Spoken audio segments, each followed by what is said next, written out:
Man, when you was a young guy, man, a lot of people don't know, man. You was on the all-day street team Yeah, now, man. yeah, That's what I say. definitely was on the all day street team. I couldn't afford to just be all days out every day. So Right, I asked my man, I'm like, man, how could I get this every day? He right. like, man, work for it. So passing out the The flyers at the flies. basketball games at the rec center, get paid in clothes. Like, Oh, okay, yeah, I okay. was. Did it get you any bras and the girls, man? Oh Was you yeah, lucky with the yeah, girls to man. get? It got me in positions where I could meet some people, females that I had never met in my life for real, for real. Okay. Yeah, man, it was a cool experience and a learning experience when it come to work ethic, cause it Uh-huh. puts you in a place like you know you want this, they gonna offer this, and you got to do this to get there.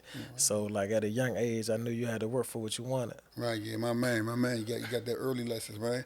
Man, when I then next thing you know, man, you shot off, man. I'm asking about you, man. What's Shorty at? What he doing, man? And you just got a little brush to the law, man. I mean, what happened Yeah, after that, man? You just what happened after all days, man?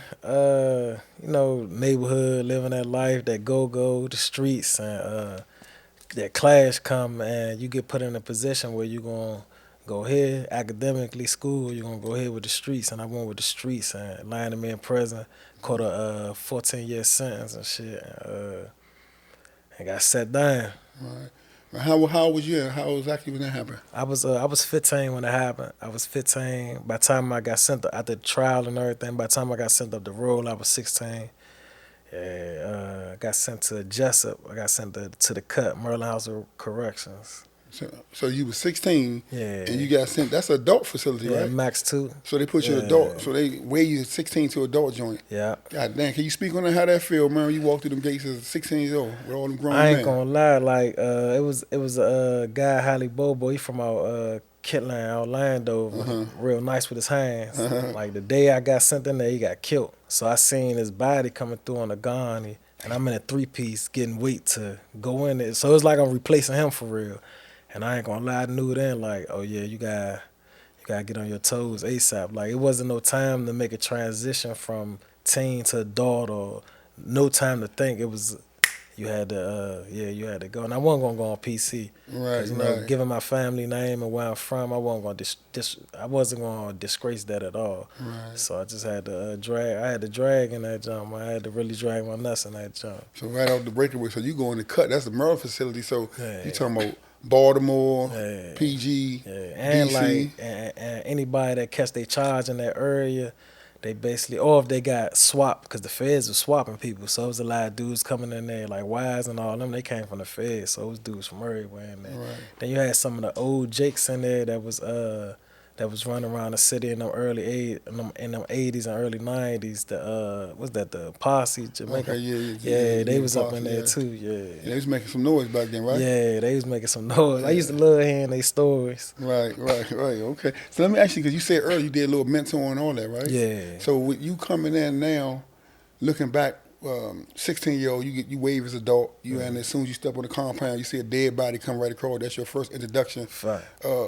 What you tell a young dude that would have took that path you was 16? What would you tell them? You know how to look at that, what to go about that. What advice would you give them as far as what you experienced? I just tell them to, for one, be you. Because if you be you, you'll be able to survive and get through any situation put in front of you. Because when you try to be other people, that's when you're going to get met with certain expectations that got to come with certain results, and you might not be able to give them. So they got to be them. And when they be them and being honest with themselves, they'll know, oh, this ain't for me, this ain't for me, this person not for me, that person not for me. So number one, they got to be themselves. And for real, honest, I think everything will fall in line with you being yourself, because you're going to be honest to yourself and everything that's around you. Right, right. So when you got to college, I'm taking, did you have your diploma, your GED, or did you get it inside? No, I Or how got it that while went I was about? inside. Soon as, my mother, she was still living at the time. And as soon as I got locked up, she was like, you still got to graduate. She was Right, like, I don't right, care, right. you in prison. I don't give a fuck where you at. You She graduating. kept that mother foot on you right Yeah, even behind the definitely. wall, huh? Because my mother was a soldier, but she always wanted, like, it's three of us. It's three boys. And two of my brothers, they graduated. One graduated from Eastern. The other one went to Job Corps. And I got mine while I was incarcerated, and I told her I was going to do that. Right, right, right. Okay, so when you get the music bug, was it before you went in? What was when you was in? Yeah, What made you know you before I want to get in went the there, music game? my oldest brother rap. He was nice as shit. He just always freestyled, and being a little brother, looking up to your oldest brother. I caught on to it, and I was like a huge, overly obsessed Tupac fan when I was little. So I used to recite his lyrics, and then just saying my brother put his own words to it, I started putting my own words to his lyrics and things like that. Then I started learning how to rap, but it just was hard to grow in it because when when you go outside, it's go. Right. Like if you rap outside, they gonna be like, "Well, you from New York, nigga? Right, Like what the right, fuck? right, Ain't nobody want to hear that right, shit." right. So I just never really pushed the issue when I was younger. But when I went to prison, they had certain things in there where as though we could record. I met a lot of individuals that was in the music biz, like Pistol Pete. He taught me how to actually write bars and all that shit, so it strengthened it. And I was like, fuck it. If niggas in jail fuck with you, Right. I know the world would, because it's hard as hell to get a motherfucker in prison to believe you or follow you and things of that nature. Right. So I feel like if I want dudes over here, I know the streets gonna fuck with me. Right. Is that Pistol P from the Turks? Nah, he from Pistol Pete. Nah, he from Baltimore. Oh, okay. He was early on signed and all that, but I think he caught a charge like killing the police or some wild shit. Right. But he should free Pete too. He should be on his way home. Right. But yeah, he taught me how to write. It's DJ Quicksilver cousin. He taught me how to write, and he even got DJ Quicksilver to come in there and off some music shit. So being young and having that little exposure in prison, Right. I was like, yeah, I'm gonna do this shit whenever I get a chance to touch the streets. I know it had to be a hell of a ticket, like selling to your homies in DC, man. Look, man, I'm about to be a rapper. Yeah, they and like, all that, man. They like, the fuck like, is you doing? You breaking codes? Is you huh? about to rap for a band? Right, Like that's how they right, want to see it. right, So And- yeah, it wasn't back then. Like now, it's normal, but back then, New York. That's the Right. first tag they're gonna put on you, and we ain't never want to be like New York dudes. Like we always had our own. Your You own feel? joint, right? Yeah. Yeah. So if you No get that disrespect to tag, them, you just wanted to be DC. Yeah, Right. yeah. Right. Yeah. I got you on that. So who are you? You mentioned Tupac, but any other influences besides Tupac? Anybody? And in Lil the game? Wayne, given Wayne? me being young and seeing him being so young doing it, I was like, damn. Because I remember going in the studio and I went in, that was DC Born, Chocolate City and all them. I went in their studios and I'm rapping. I'm on house arrest too. I'm like 11. So they like, I'm spitting what I was spitting, but they saying it coming from a youngin', they ain't really like it. So they was thinking like, don't nobody want to hear no kid rap about this street shit. Right. They wanted me to rap like Bow Wow. So I'm like, what the fuck? I can't. Like, I'm on house arrest right now. Like, I'm really out here. But saying Lil Wayne coming from like a street element, Cash Money, Hot Boys, it was like a breath of fresh air. Somebody young that's really rapping like what I'm into and shit. Right. So that was a huge influence. But Wayne and Pac is my biggest music inspirations for real. Right, yeah. And for real, they probably wasn't looking at your life story, you know what I'm saying, as far as you banging, going hard and all that. But for real, from a business standpoint, I can just like see them saying Bow Wow, they looking at the money like, man, you made for TV, you know what I'm saying? And they was like, man, you got the looks, man. And honestly, like on the creative side, I wasn't as expound on being an artist, so I couldn't even rap like them if I wanted to then, because I only could rap what I knew. Right. I couldn't go, like now, I could rap about anything. I could write about anything, but back then I couldn't. Right. So I just couldn't see myself doing that. I was looking at it, but they was like corny to me, like Bow Wow, Romy. They was fucking cornballs. Right. Yeah. Okay, yeah, man. But when your name mentioned, especially in the DMV area, man, it seems like all the rappers fuck with you, and it's like, now see with the culture and the temperature, that's like a hard joint. Like everybody seems like they doing their own thing, but it's like they embrace you. You know what I'm saying? What makes them?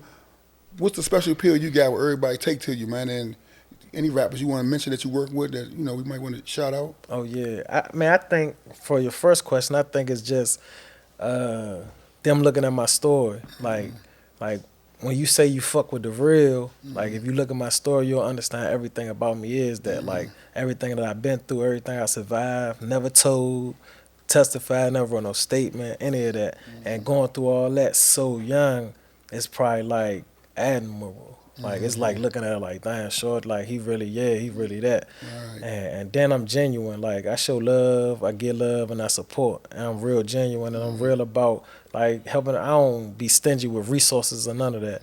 But like like Nucci, we was talking about him earlier. I fuck with Nucci. We got a song coming out, and you got a little Oh you got a yeah. little talking piece on there Okay, too. okay. Give it a old dude a shout out, huh? Yeah, That's how I yeah. Well, I fuck appreciate with everybody from all the, especially Light Show. I'm Northeast, that's my dog. Fat Trail, it. that's my dog. Super Tripper, Uptown, Run of Town. I don't work with a lot. Knucklehead, I don't work with a lot of people in the area. And everybody pushing though. That's one thing I can say. Everybody out here pushing, man. Right. Right. So you work with Nucci, whatever artists you work with in the Yeah, area. man, Super Tripper, Knucklehead got something. I got a few songs with a few female artists out the way. I actually got a whole tape I'm gonna put together with all features from everybody from the area too. So I don't want to give out everybody name on it because I want like some little special guest surprise type shit. Right. Okay. Yeah. Yeah. What's the name? So on your whole journey with your whole grind, man, you had a management team. You came out your own bag. I mean, Yeah, at the beginning it was just me. It was like really just me pushing and definitely gotta have some money to do this shit on a certain level. right. Like and just hustle for real. And being in certain spaces I got to meet certain people.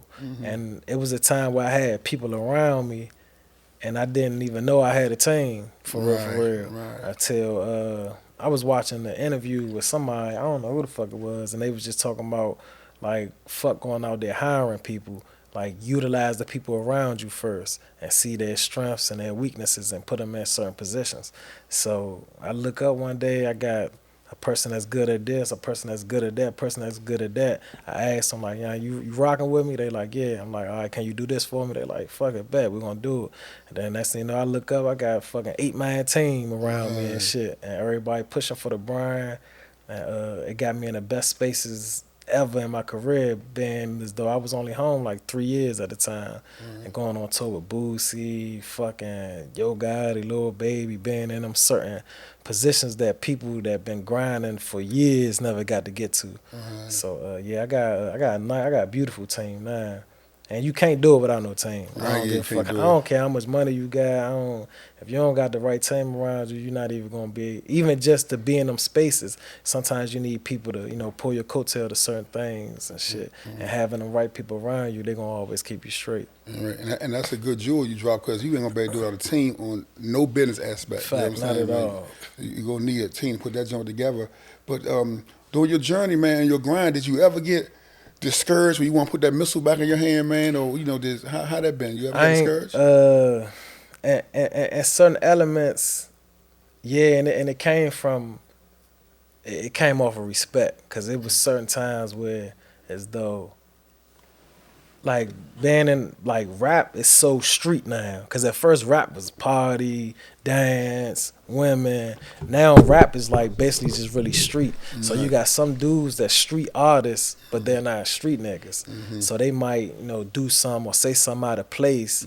And at the end of the day I'm still a street nigga, so my mind be like, oh, I'm about to, you feel me? So that's the one thing that my brother had to help me get past because I really was like, even with promoters or DJs, like if they say something out the way, Right, you gonna go, huh?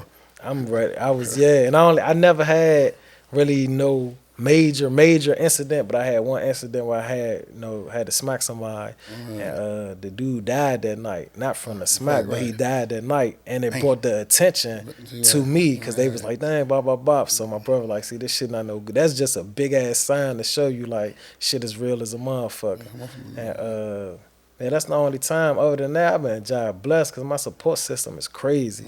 Like I never had trouble with, and I'm a worker and a hustler. There's times in my first 2 years home, I had 2 jobs while I was still doing the music, still doing the club shit, still doing the studio. And people ain't even know that. They laugh when I was like, yeah, I got a job. They're like, you don't got no fucking job. When do you got time to work?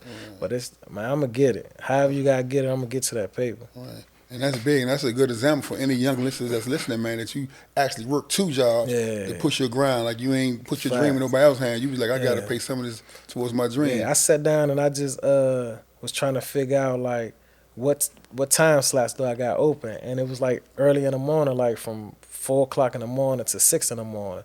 So at that time I'm like, all right, let me find some shit that I could do. So I have a club booking, and be out the club like 2:30, and I'd be leaving that, going to work, and then being at work from like whenever time, all the way 6 or 7 in the morning, go home, catch a couple Z's, then I'm up probably going to do an interview like this or something. Man, you Clark Kent and Superman, huh? I wasn't playing, because like everything costs, videos, studio, beats, wardrobe. I like nice things, and I ain't trying to be on no bummy shit, and I ain't never want to sleep on nobody's couch. Right. So I was like, man, I'm gonna grind for everything. Yeah, speaking of nice things, man. Damn, man. You know what I'm saying? You that fucking hood concentration up, man.